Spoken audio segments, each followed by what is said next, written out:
Poor परक्या प्रीति को नहीं बहु को पोड़ी मारिदेवा उद्यम ससुर अटक। पुअर परक्या प्रीति को मान्यता देवाक जाई सासु और ससुर निज बहु को पोड़ी मारिदेवा उद्यम करथिबा अभियोग होईछि। बहु को गुरुतर अवस्था प्रथमे स्थानीय गोष्ठी स्वास्थ्य केन्द्र पर जिला मुख्य चिकित्सालय को स्थानांतरित करा जाइथिबा बेले खबर पाई पुलिस घटनास्थल में पहुंची तदंत आरंभ करने सहित ससुर को थाना को उठाई नहीं पचरा उचरा करुवा जमापड़ी। एभली एक अभावन घटना घटी बालेश्वर जिला भोगराई थाना अंतर्गत निमातपुर गाँव में। अभियोग अनुसार भोगराई ब्लॉक आरुआबुर्ती एक ग्रामर खगेन्द्र सी सान झील सीताराणी को गत 2021 मसीह निमातपुर ग्रामर गौरांग गिरी पुओ चंदन सहित वैदिक रीतिनीति अनुजाई बह कराइथिले। विवाह समय बरपक्ष दाबी मुताबक समस्त प्रकार यौतुक सामग्री और सुना रूपा अलंकार सहित नगद टंका मध्य देइथिले। पाखापाखि वर्षक पर सेमानंक पुत्र संतानटी जन्म होइतिला। किछि दिन ठीक ठाक चलिबा परे सासु ससुर स्वामी अधिक 1 लाख टंका यौतुक दाबी करने सहित झील को पिटामरा करी घर तोड़ी देइथिले।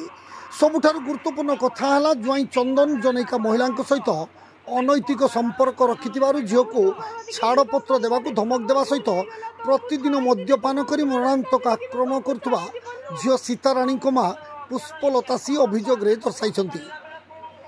ए बाबद उभय परिवार पक्षर बारंबार बैठक डक शांति समाधान चेष्टा कर सुधा बहु प्रति ससुर घर निर्यातना कमी नथिला। 3 मास तले हठात ससुर घर लोके सीता को राति अधरे प्रबल माड़ मारी घर तोड़देवा सहित पुओ चंदनर अन्य जड़े स्त्री लोक सहित रही अनैतिक संपर्क किसी गोपनीय फोटो सामाजिक गणमाध्यम प्रकट करते। तेबे गत मे 31 तारिख में ज्वाई चंदन हैदराबाद रही निज पत्नी और पुओ को घरे छाड़ी आसवा कहू पुष्पलता झील सीताराणी और नाती को नहीं सासु घरे छाड़ी आसते। आज सकाळ प्राय 6टा समय झील पोड़ी जाइथिबा खबर पाई बापघर लोके स्थानीय जलेश्वरपुर गोष्ठी स्वास्थ्य केन्द्र में पहुंची झीवर प्राथमिक चिकित्सा कराइथिले।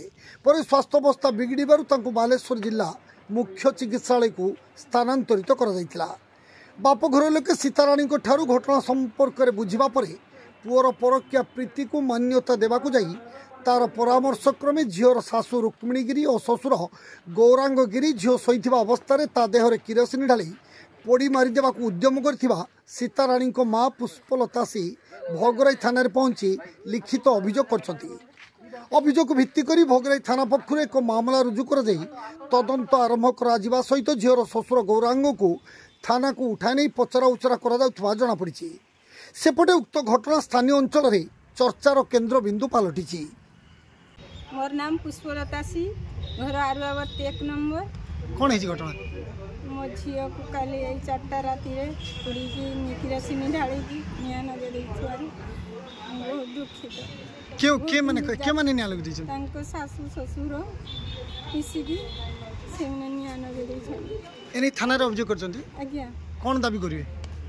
मुदा न्याय चाहे मो झी सब प्रकार न्याय चाहे। आज 4 वर्ष लानी से किछि ता कथा बुझु नाहंती किछि सुनु नाहंती। गुटे बलगा झी को भल पाइजंती ता सांत्र फोटो उठेथिले चुमा देगी ते विचार हेका हेतिला मु आनिकी विचार हेका करिकी गुडा हाथ धरतिला मु छाड़ी देथिली। तापर सेइडू खाइते वाइते भी पिनते किछि देउ नाहंती कि निर्यातना से मो झी न्याय चाहे। बालेश्वर जिला भोगरेरू स्वरित पंडांक रिपोर्ट जीटीवी ओडिया।